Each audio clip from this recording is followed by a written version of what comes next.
So if you're like me, after you're vulnerable, you have this sense of regret. You're like, what have I done? I've shared my story and I shouldn't have. I should have protected it and guarded it and kept it safe, because now people are judging me and now they hate me and now they just think even worse of me. And yet, that girl who shared her story so openly, wow, like she's so brave and courageous, and I'm so much more inspired by her now. This thing that she shared with me makes me connect to her in an even deeper level. But me, no, I'm not acceptable if I'm vulnerable. My story makes me hateable. But other people, oh my goodness, I love when they're vulnerable with me, but not me. I'm never safe. But her story is so safe with me because it made me change my approach to life. And I'm just obsessed with the way that she just shared this thing that is so complicated and yet so relatable. And she really went there. She talked about her dad and her mom, and it was just like so open and raw and honest. And she just took a risk, and she's so courageous. So what are we dealing with, my friends?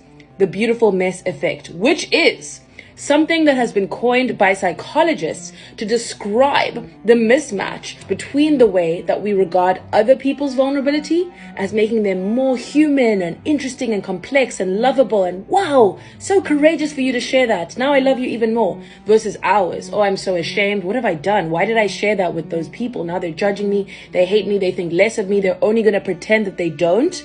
But my secret is not safe with them, but their secret is safe with me. And so we see this mismatch.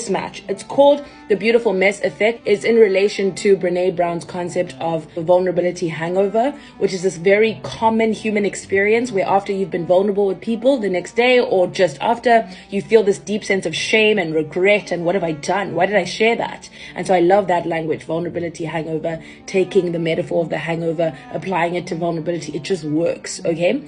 And so what we need to realize is that just as we love others more, admire them more, respect them more, feel more connected to them, when they share their vulnerable moments and experiences with us, that we need to give other people the credit that they are able to actually love us even more or even more deeply when we are vulnerable.